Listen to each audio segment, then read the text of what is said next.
Okay, so this video is basically showing how to set up Razor SQL in order to access the databases Lytics uses for online education data.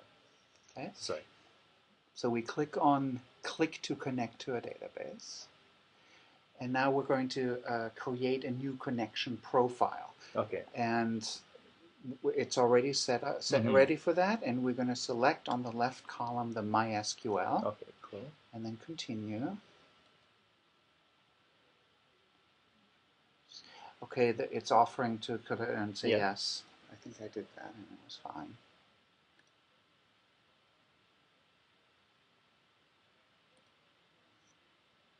Okay. So now we can give it any profile name, and in this case I would say mono space data server. Sure.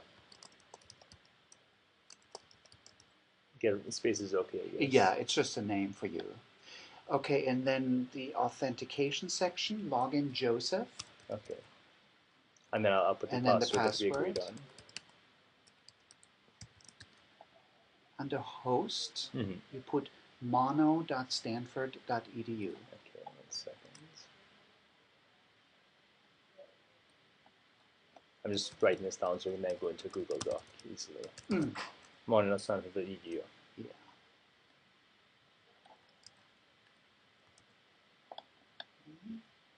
And that ought to be it. We can click on connect. So all this ports and stuff? Yes, the port is the same.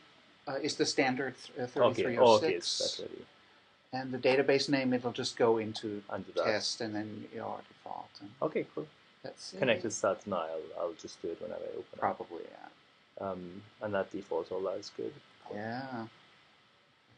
Oh, I did it! Wow, I can't believe it! I can't believe it! Yeah. So what you're seeing now is all the Coursera databases because they're at the top level. Okay, sure. So now scroll down, and then at some point you will find, edXDB. Okay, sure. And then, if you open that up, and now you can open up tables. So you can see the two tables. Okay. And then if you right-click on, for instance, Courseware or either one, and then you can say, you can fetch limited results. So if you just say the first 10 rows, okay, sure. why don't you do that? Let's see whether it pulls or not. Here they are. Okay, good. Okay. And then up here in the upper right area, you can write any SQL you want. Sure, okay. And then while the cursor is anywhere on that statement, Control U will execute it. Okay, sure. And there's also a pull-down menu that does it.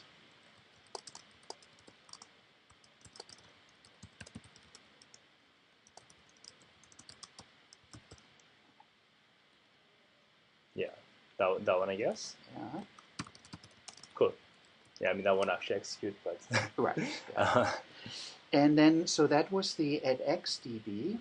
And then if you go down a little further on the left side, you will find NovoEdDB. As well, okay. And so if you open that one up, and then you open up the tables. I got you. Then you see all the tables they have. Okay, wow, sure, which and is way more. Do again with, right-click and get 10 rows. Okay, great. On any of them. And if I did just... it'll list the columns. I mean, now it goes over there. And actually grabs a bunch of things. Okay. Yeah, but it's okay. I mean, it's not going to download a huge amount. It's just going to get take a while. The definition of all the tables. Okay. Of all the columns, I'm sorry, in that table. Okay, all right, this seems good. And, okay, cool, that seems good. So just in terms of what I'm seeing here, so is this all the data that... This is all that I know of. Okay. So this is pretty comprehensive. Okay, hold on, that's not quite true. The edX also has some other tables that I haven't found as useful, so I pulled just those two tables to start with. Okay, we can get anything else we want. Sure, okay. Second, the forum data of edX is not there yet, and the track log of Coursera and edX are not there yet. Sure, yeah. Because I'm working on that. Yeah, and those are, okay. Yeah, that, I think that's... And they will be nice because they'll show you exactly what everybody is doing. Okay. With the videos turning on, off, and submitting their answers and whether the answers were correct. Sure. And track logs. And the course, so the edX one is in the MongoDB, right? That's in MongoDB. And the Coursera one is I don't know yet. Okay, but it's in something, and they were totally separate, which is part of the reason why they're not all consolidated here. Yeah. Okay. Cool. And all right, and just I mean, maybe I don't need to know all this stuff, but what's the other things like information schema, MySQL, all that stuff? Yeah, those are standard databases with tables inside that come with every MySQL. Okay, sure. So they have all the administrative data, like who are the users and what are the user privileges and so on. Okay, that's interesting. Okay, so I guess what I'm just seeing here though is what I wouldn't normally see with flat files, which is everything. Right. Like when I look at flat files, I just see what I put there, but here everything is there. There's nothing on this database that is not shown here really. That's right. Okay, I got you. Okay. Now I'm not sure that you might not want. I probably will not look at them, but I'm just knowing whether. I mean, I don't really care. I mean, Okay, cool. And within it, yeah. The other thing, just to remember, this is like the machine in my office that I also work on, and so if I have to reboot for some reason, then it'll cut me off. No problem. Sure. Go ahead. So this looks a lot more complex than the Coursera one. So the term is table for like any kind of relational. That's the term. Is that a table means like where you put all the bits of relational data, the stuff. That's right. Yeah. And so there are two levels in MySQL. One is the level of a database, and you can have multiple databases. And so what you're seeing in the list on the left each one is one database. Each database can have many tables. Okay. And then each table has columns. Okay, sure. And rows. Okay. And so if you were to, this is not that much. I mean, these are two for edX that I picked out, right? And NovoEd had a bunch more. But if you open up the Coursera ones, then each of those will have a number of tables also. Okay. When you open it. Okay, but not that many. Okay, I can see that. Yeah. That's interesting. Okay, so this is a bit different.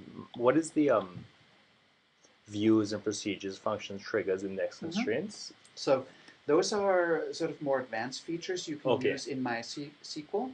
Views are actually interesting because what a view, do you know what a view is? No. Okay, so a view is essentially a crafted query that can be sort of complex, right?